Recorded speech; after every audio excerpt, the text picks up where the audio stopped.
Apakah kalian pernah berpikir pertanyaan ini? Apakah kalian mau menikah? Dan apakah tujuan kalian ingin menikah? Saya sudah mengumpulkan narasumber saya dan saya ingin bertanya, apakah jawaban mereka terhadap pertanyaan ini? Mari simak sampai habis. Kita akan kupas tuntas dalam investigasi.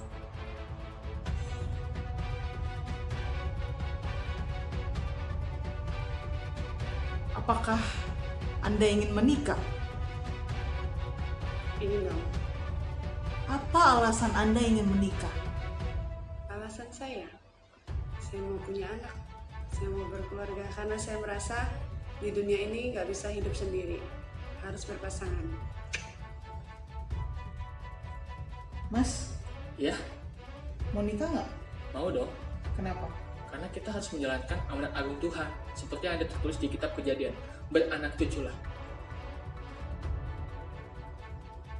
Mbak, Kok saya ada di mana sih?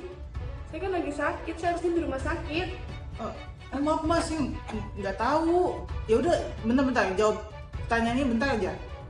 Mbak pengen nikah nggak? Enggak, Loh, kenapa? karena saya sudah terlalu lelah disakiti oleh pria-pria. Saya udah trauma, Neng. Pak, Ya, ini di mana sih? Kok gelap banget, serem tau. kita mau investigasi nih Pak, sebentar aja. Oke. Bapak mau nikah nggak? Ya, mau dong. Kenapa? Ya, masa saya nggak nikah? Loh, gitu doang. Iyalah, tadi bilang apa sih sama orang-orang kalau saya nggak nikah? Merdeka. Seperti yang sudah kalian lihat investigasi yang telah saya lakukan dari tadi. Jawaban-jawabannya rata-rata semua itu jawabannya seperti itu. Ada yang nggak tahu mau nikah kenapa, ada yang pengen punya anak, ada yang nggak mau sendiri. Ya, rata-rata begitu jawabannya. Apakah kalian juga seperti itu?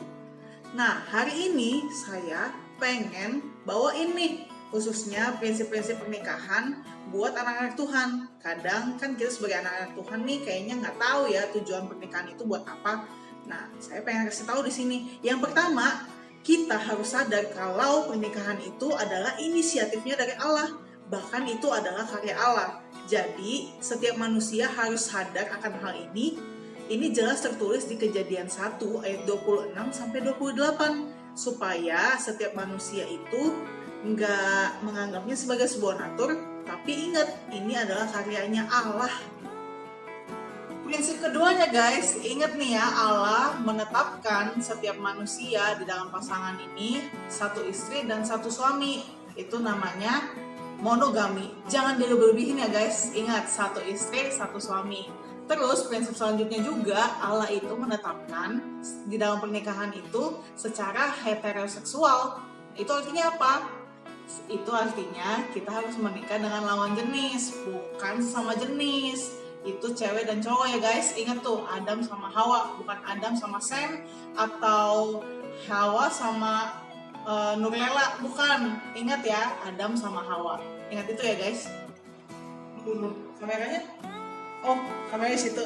Nah, ini selanjutnya ada prinsip oneness namanya guys. Apa itu oneness? Tuhan itu menciptakan manusia dengan berbagai kepribadian kan guys. Nah, secara sadar setiap pribadi itu yang memutuskan untuk bergabung di dalam pernikahan akan secara sadar bergabung bersatu menjadi satu pribadi.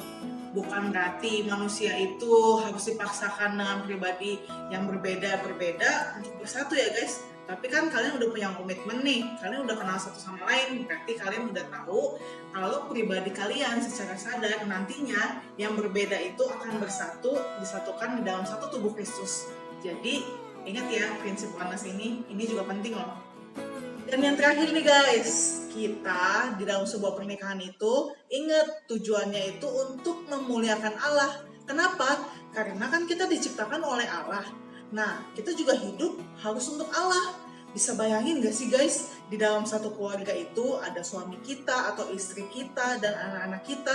Terus kita hidup sama-sama, berdiri, berjalan bersama untuk memuliakan nama Tuhan.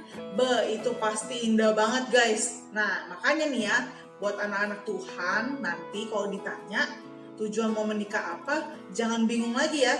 Tinggal jawab aja prinsip-prinsip pernikahan, tujuan kita menikah untuk memuliakan nama Tuhan. God bless you guys, sampai ketemu lagi di investigasi selanjutnya.